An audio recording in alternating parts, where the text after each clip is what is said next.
guys probably would have gone through and done the problem this way and said that, alright, there's 4 positions. You could be first, second, third, or fourth.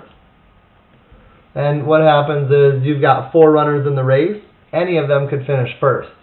Once first place is decided, you have 3 runners left to see who could come in second. Once first and second place are decided, there's 2 runners left in the race that neither of them could finish third. And once the first 3 places are decided, there's only 1 person left to come in last place. So if you multiply that out, notice 4 times 3 times 2 times 1, we get 24.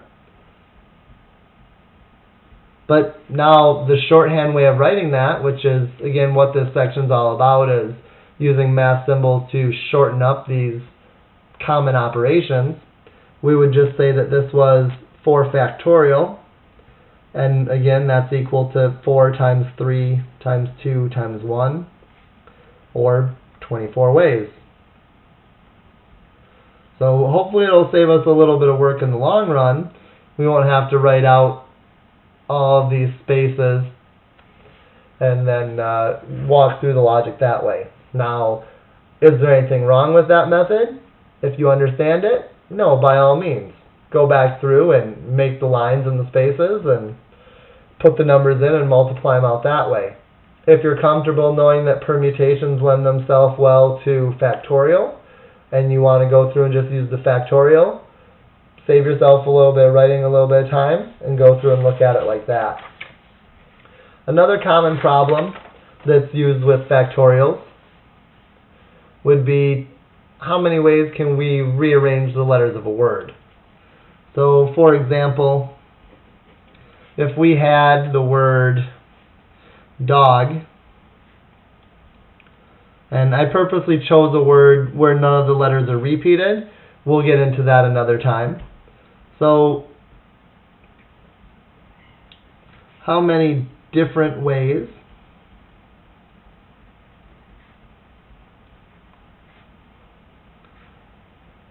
can we arrange these letters? Now, make sure you notice that we didn't say how many different words can we form. That's a completely different question. We don't care if the rearrangement makes sense as far as how many words there are. We just want to know how many ways could we arrange them. And at this case, when we only have 3 letters, we could probably write them all out. I mean, you could go D-O-G, D-G-O, G-O-D, G-D-O. We have to put O in the front, so O-D-G, and O-G-D. So it looks like we should probably have about 6 ways. And you probably, again, in late elementary, early middle school, would have just listed them all out and said there's 6 ways. And you would have had to list all the possibilities. Now that we know a little bit more about it, you probably would have from then advanced on to say that, alright, I've got 3 letters. Once I choose one to go first, there's 2 letters left. And once I choose one to go second, I only have 1 letter left to look at. So 3 times 2 times 1 equals 6 ways. And now we're getting even more concise with it and saying that, well, we're rearranging the letters and looking at how many different arrangements where order matters. So we've got 3 factorial, which is 3 times 2 times 1, or 6 ways. So, again, no matter which way you want to look at the problem, the main thing is that you understand it and that you can logically argue it if you need to and arrive at an answer that makes sense. And that is it for 13.3. So hopefully you guys understand what the summation and factorial symbols stand for.